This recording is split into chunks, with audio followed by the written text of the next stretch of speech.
Assalamualaikum warahmatullahi wabarakatuh. Bagaimana kabar anak-anak hari ini? Semoga kita dalam keadaan sehat dan senantiasa dalam lindungan Allah Subhanahu wa Ta'ala. Di video kali ini, kita akan belajar mata pelajaran Bahasa Indonesia dengan materi teks non-fiksi pada tema 5 kelas 5 SD atau MI semester 2. Sebelum kita memulai belajar, marilah kita berdoa bersama-sama agar diberikan kelancaran dalam belajar kali ini. Dan jangan lupa siapkan buku kalian. Yang akan kita bahas kali ini, yang pertama adalah pengertian teks non-fiksi. Apa yang dimaksud dengan teks non-fiksi? Lalu yang kedua, ciri-ciri teks non-fiksi. Bagaimana sebuah teks bisa dikatakan teks non-fiksi? Lalu yang ketiga, menemukan informasi penting. Di dalam teks non-fiksi ada beberapa informasi penting. Lalu yang terakhir adalah contoh dari teks non-fiksi. Baik, yang pertama adalah pengertian teks non-fiksi. Apa yang dimaksud dengan teks non-fiksi? Teks non-fiksi adalah teks yang dibuat berdasarkan fakta, realita, atau hal-hal yang terjadi dalam kehidupan sehari-hari. Contoh dari teks non-fiksi yaitu biografi, karya ilmiah, laporan, berita, dan tulisan sejarah, dan lain-lain. Biasanya, teks non-fiksi berisi informasi-informasi tentang suatu peristiwa. Teks non-fiksi berisi kejadian-kejadian yang sebenarnya ada dan bersifat informatif. Isi yang ada di dalamnya memerlukan pengamatan dan data dalam membuatnya. Sebab itu, non-fiksi dapat dipertanggungjawabkan isinya dan biasanya digunakan sebagai bahan rujukan informasi atau sumber bagi pembacanya. Non-fiksi dapat disajikan baik subjektif maupun objektif.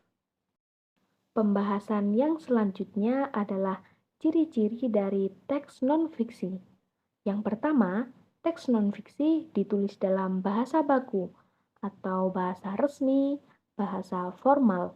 Lalu yang kedua, memiliki makna sebenarnya, yakni memiliki arti yang sebenarnya. Lalu yang ketiga, disusun berdasarkan fakta, bukan tentang hayalan seseorang ataupun mimpi seseorang ataupun karangan seseorang. Jadi, teks non-fiksi adalah fakta ataupun realita, kejadian nyata. Lalu yang keempat, ditulis secara urut dan sistematis.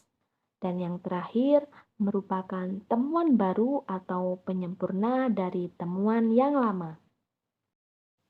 Karena teks non-fiksi berisi kejadian-kejadian yang sebenarnya ada dan bersifat informatif, maka di dalam teks non-fiksi berisi informasi-informasi penting yang bisa kalian temukan. Langkah-langkah dalam menemukan informasi penting dalam teks non-fiksi adalah sebagai berikut. Yang pertama, membaca teks dengan seksama dari awal hingga akhir. Lalu yang kedua, menemukan kalimat utama atau gagasan pokok atau ide pokok pada setiap paragraf. Kalimat utama dalam setiap paragraf bisa terdapat di awal paragraf, tengah paragraf, ataupun di akhir paragraf. Lalu yang ketiga adalah menandai kata atau kalimat yang kalian anggap sebagai kata kunci.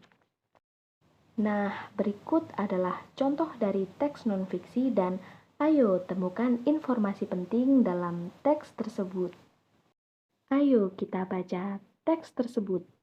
Suku Baduy terbagi dalam dua golongan, yaitu Baduy dalam dan Baduy luar. Perbedaan yang paling mendasar dari kedua suku ini terlihat dari cara menjalankan aturan adat. Jika Baduy dalam masih memegang teguh adat dan menjalankan aturan adat dengan baik, sebaliknya tidak dengan Baduy luar. Masyarakat Baduy luar dianggap sudah terpengaruh dengan budaya luar. Penggunaan barang elektronik dan sabun diperkenankan oleh ketua adat yang disebut jaro untuk menunjang aktivitas sehari-hari. Nah, setelah membaca teks tersebut, kita akan menentukan informasi penting dari teks suku Baduy. Gagasan pokok dari teks suku Baduy berada di awal paragraf, yakni suku Baduy terbagi dalam dua golongan, yaitu Baduy dalam dan Baduy luar. Sedangkan kata kunci yang kita temukan adalah suku Baduy, Baduy dalam, dan Baduy luar. Baik, cukup sekian untuk video kali ini. Semoga bermanfaat. Wassalamualaikum warahmatullahi wabarakatuh.